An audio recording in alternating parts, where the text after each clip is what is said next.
Hello students, welcome to Solve by Knowledge. இன்னைக்கு நம்ம பார்க்க போகிறது 12th ஸ்டாண்டர்ட் மேக்ஸில் exercise 6.9ல் 7th some.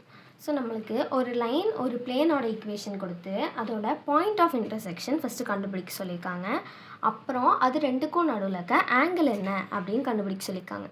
So first point of intersection கண்டுபிடிக்கிறதுக்கு நான் இந்த லைனோட ஈக்குவேஷன் எடுத்துக்கிறேன். அதாவது x-1 equal to pi by 2 equal to z plus 1. So இதை வந்து t அப்படிங்கிற ஒரு வேரியபிளுக்கு நான் ஈக்குவேட் பண்ணுறேன். அப்போ xyz என்னவாக இருக்கும்? நம்மளுக்கு எக்ஸோட வேல்யூ இந்த மைனஸை நீங்கிட்டு போனால் +1 ஆகும். ஸோ t + 1ன்னு வரும். இந்த y by 2 equal to tனா y is equal to 2tன்னு வரும். அதே மாதிரி z plus 1 equal to tனா z is equal to t minus 1ன்னு வரும். ஏன்னா +1 இங்கிட்டு போய் -1 ஆகிடும். So t minus 1. ஸோ இந்த பாயிண்ட் தான் நம்மளுக்கு பாயிண்ட் ஆஃப் இன்டர்செக்ஷன் அப்படின்னு எடுத்துட்டோன்னா இந்த பாயிண்ட் இந்த பிளேன்லையும் இருக்குது. ஸோ நான் இந்த பிளேனோட ஈக்குவேஷன் ஃபஸ்ட்டு எழுதி அதில் இந்த பாயிண்ட்டை நான் சப்ஸ்டியூட் பண்ண போகிறேன். ஸோ இதை தான் வந்து நம்ம பாயிண்ட் ஆஃப் இன்டர்செக்ஷன் அப்படின்னு கன்சிடர் பண்ணுறோம். ஸோ xyzக்கு பதிலாக நான் இதை சப்ஸ்டியூட் பண்ணுறேன். இப்போ என்ன ஆகும்? 2 × t + 1 - 2t plus 2 into t minus 1 equal to 2.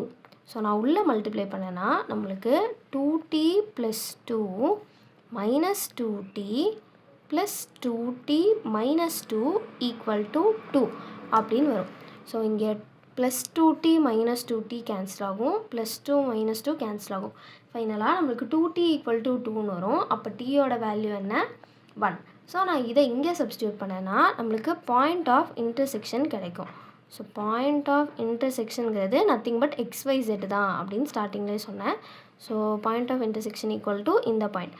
So அப்போ வந்து tயோட வேல்யூ 1னா 1 + 1 2, 2 × 1 2, 1 - 1 வந்து 0.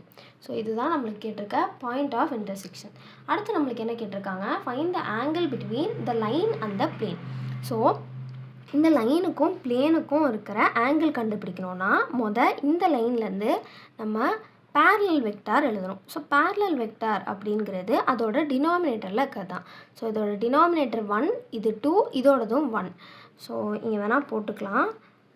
ஸோ அப்போ இது என்ன வரும்? i cap plus 2j cap plus k cap அப்படின்னு வரும். அப்புறம் இந்த பிளேனோட பர்பெண்டிகுலர் வெக்டார் எழுதணும். ஸோ அதை வந்து நம்ம n வெக்டார் அப்படின்னு சொல்லுவோம். ஸோ அது வந்து என்ன? 2i minus j plus 2k. So இது ரெண்டுக்கும் நடுவில் தான் நம்ம இப்போ ஆங்கிள் கண்டுபிடிக்க போகிறோம்.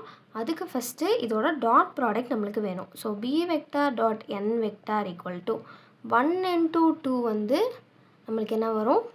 2, 2 × -1 -2, 1 × 2 2. ஸோ இதோட வேல்யூ நம்மளுக்கு 2 வரும். அடுத்து mod b. ஸோ அதோடது வந்து √1² + 2² + 1². So that is equal to √1 + 4 + 1 that is equal to √6 அப்படின்னு வரும். அடுத்து நம்மளுக்கு n கேப், அதாவது n வெக்டாரோட மாட் கண்டுபிடிக்கணும். So that is equal to √2² + -1² + 2² that is equal to 4 + 1 + 4 that is √9. √9ஓட வேல்யூ nothing but 3. ஸோ அப்போ இது ரெண்டுக்கும் இருக்கிற ஆங்கிள் என்ன அப்படின்னா θ = sin inverse of mod b dot n by mod b mod n. So that is equal to sin inverse of இதோட value என்ன? 2, அதாவது mod 2 by √6 × 3. ஸோ இதோட value sin inverse of 2 by 3 √6. So இதுதான் ரெண்டுக்கும் நடுவில் இருக்கிற ஆங்கிள்.